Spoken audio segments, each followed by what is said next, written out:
Hey guys, it's Charlie. I am your Thursday sub here on the on the Pagan Perspective Subs Week. Thank you very much. And this week's topic is on past lives influencing the present. This week's topic comes from TalitaborealisEN. Have you ever thought about if you are dragging past life curses, vows, or contracts you've made or were the object of? Maybe this is why you and your close family have been having for years financial, health, or love problems. What do you think of this, and what would you do to get rid of the problem? This is amazing. This is a great question. Unfortunately, I can't speak intelligently on the theory of past lives, because I've never done a past life regression on myself. I've had people approach me and tap into my energy field and tell me what they think I may have lived in a past life, but nothing concrete, nothing that I've experienced myself. But what I can speak intelligently on are present situations and present experiences influencing the present lifetime. And when I say present experiences and present,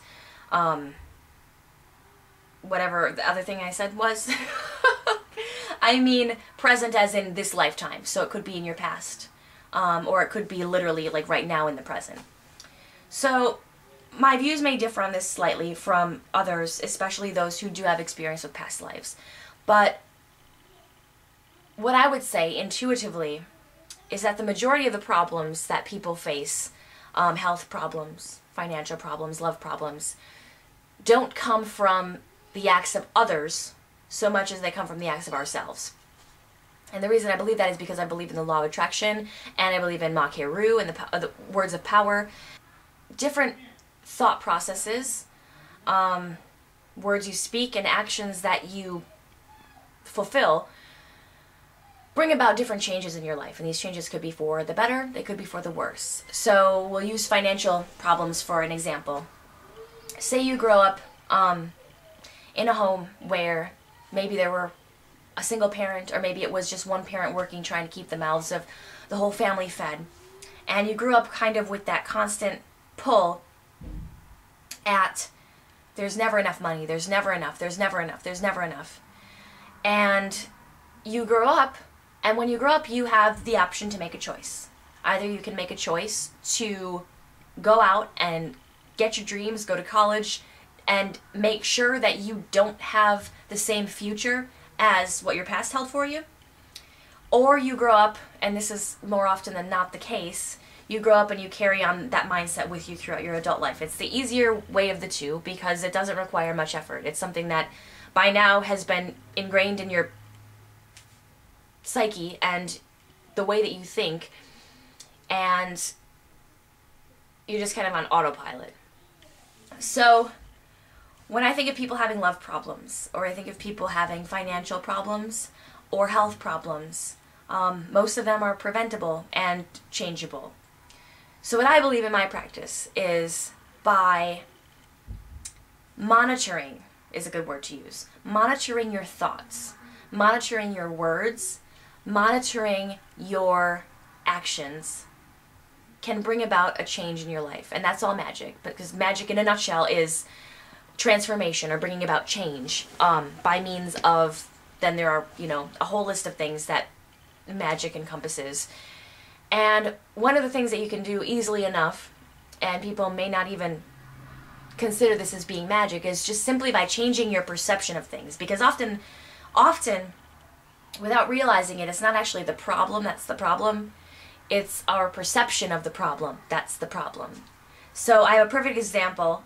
Some of you may have seen this in my Power of Positive Thinking or Positive Living video. I know Cara did, because she did a video response to it, which her video response on the doorknob spell was awesome, and she kind of showed us like a tangible account of what positive affirmations can do.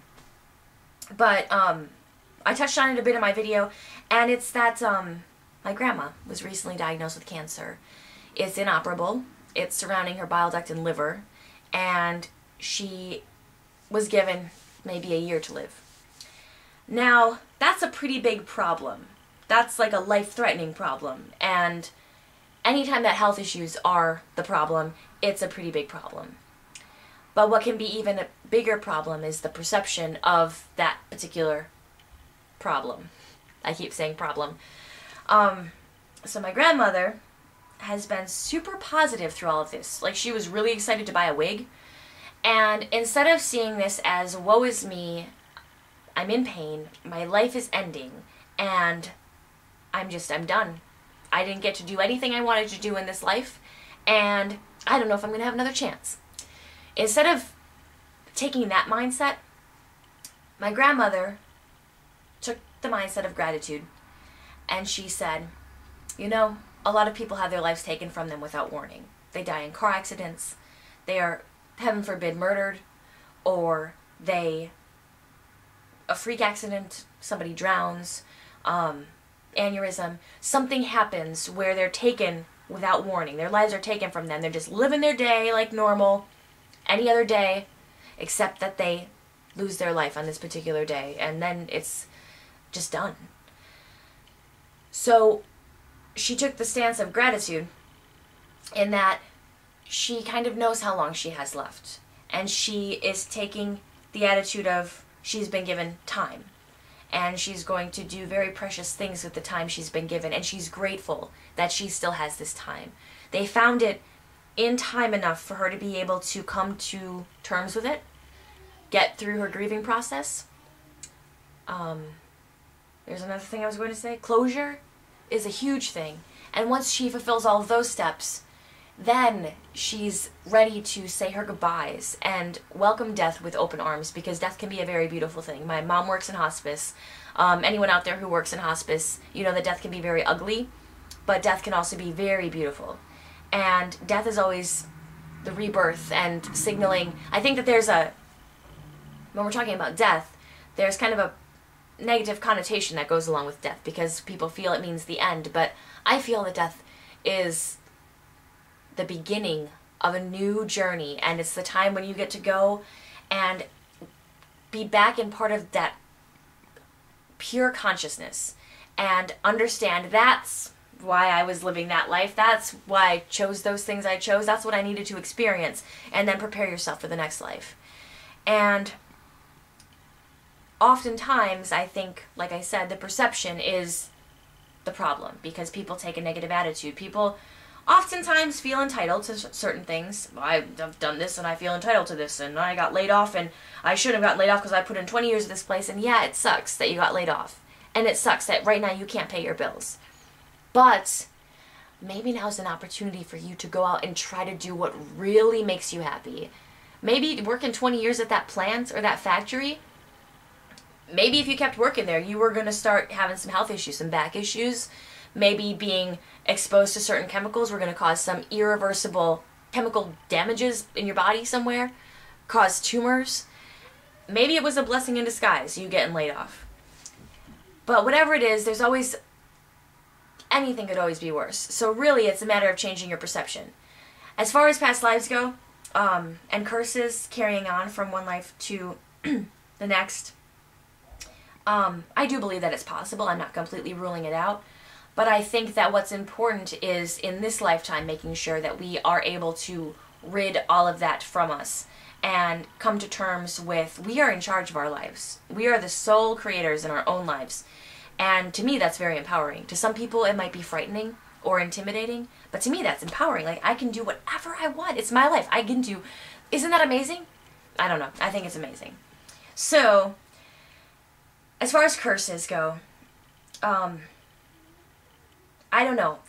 What I'm intuitively feeling right now is that curses are kind of a cop-out answer. It's a way to justify your pity party. Somebody cursed me in a past life, or somebody cursed me in this life. Well, curses don't have to be curses on you forever. There are ways to get rid of curses, and there are ways we can look up online on how to banish curses. And at the same time, maybe it's not even a curse. You need to kind of sit back and figure out, like, what can I do in my life right now to change what I don't like about my life? And it's as simple as that. And then you just have to follow through with it. So, I'm sorry if I offended people with the whole curses being a cop-out thing, but that's how I feel. Like, it's just a way to justify you feeling sorry for yourself, because nothing that is ever done is permanent.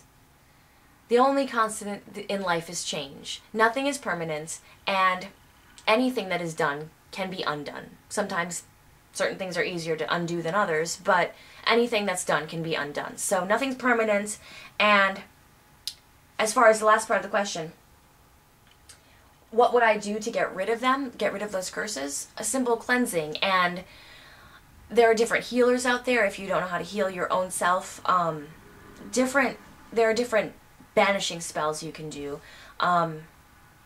Always making sure that your home is protected and that your spirit is protected, and you always have your shield around you. Those are very important things. And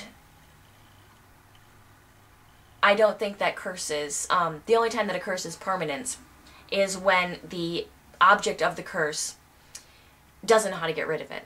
But if you're watching this channel, chances are you've found out something along the way that might be able to guide you in the right direction. So that's what I have. I'm sorry that I wasn't able to pull more experiences in as far as past lives go, but as far as what you can do in this lifetime, there's so much. And start by changing your perception, because I will tell you from personal experience, it does wonders.